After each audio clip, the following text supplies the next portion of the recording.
मणिपुर में खेती बुरी तरह प्रभावित हुई है। दरअसल किसान राज्य में हो रही जाति हिंसा के कारण अपने खेतों में काम करने में असमर्थ हैं और अगर स्थिति में सुधार नहीं हुआ तो पूर्वोत्तर राज्य में खाद्य उत्पादन प्रभावित होगा। इसकी वजह से आगे चलकर लोगों को 2 जून की रोटी मिलना मुश्किल हो सकता है। कृषि विभाग के निदेशक एन गोजनरो ने कहा कि दंगों के कारण किसान खेती करने से डर रहे हैं। करीब 5,127 हेक्टेयर कृषि भूमि पर खेती नहीं हो पाई, जिसकी वजह से 28 जून तक 15,437.23 मीट्रिक टन का नुकसान हुआ। बता दें, राज्य में करीब 2 से 3 लाख किसान 1.95 लाख हेक्टेयर कृषि भूमि पर धान की खेती करते हैं।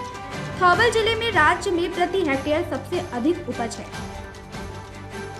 गोजनरो ने कहा कि अगर किसान इस मानसून सीजन में धान की खेती नहीं कर पाते हैं तो जुलाई के अंत तक नुकसान और बढ़ जाएगा। उन्होंने कहा कि कृषि विभाग हर संभव प्रयास कर रहा है, इसलिए विभाग ने ऐसे उर्वरक और बीज तैयार कर लिए हैं जिनकी कटाई कम समय में की जा सके और पानी की भी कम आवश्यकता पड़े। कृषि अधिकारी ने कहा कि किसानों को चिंता है कि अगर इस महीने के अंत तक सभी क्षेत्रों में खेती पूरे जोरों पर नहीं की गई तो स्थानीय रूप से उगाए गए मैतेई चावल की कमी हो सकती है, जिससे इसकी अगले साल कीमतें बढ़ सकती हैं।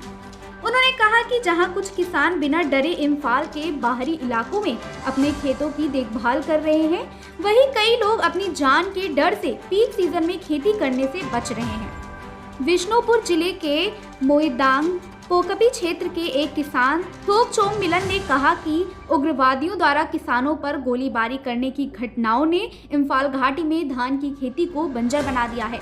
कुछ लोग डरने के बावजूद खेतों में जाते हैं। उन्होंने कहा कि अगर हम खेती नहीं करेंगे तो पूरे साल भूखा रहना होगा। मोइरांग खुन्नो के एक अन्य किसान साबित कुमार ने कहा कि चावल की स्वदेशी किस्म की बुआई और खेती जून और जुलाई में की जाती है, जबकि कटाई 5 महीने बाद नवंबर के अंत में की जाती है। फिर इस साल बारिश की कमी ने हमारी परेशानियां बढ़ा दी हैं।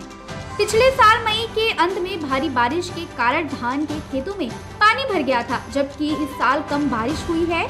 चिलचिलाती धूप में जमीन सूख जाती है, जिससे खेती करना मुश्किल हो जाता है। बता दें, मैतेई चावल को खेती के लिए बहुत अधिक पानी की आवश्यकता होती है। इसमें उच्च मात्रा में स्टार्च और कार्बोहाइड्रेट होते हैं। वहीं मुख्यमंत्री एन बीरेन्द्र सिंह ने पहले कहा था कि किसानों को खेती करने में कोई परेशानी ना हो, इसलिए उनकी सुरक्षा के लिए संवेदनशील क्षेत्रों में 2000 राज्य बलों को तैनात किया गया है।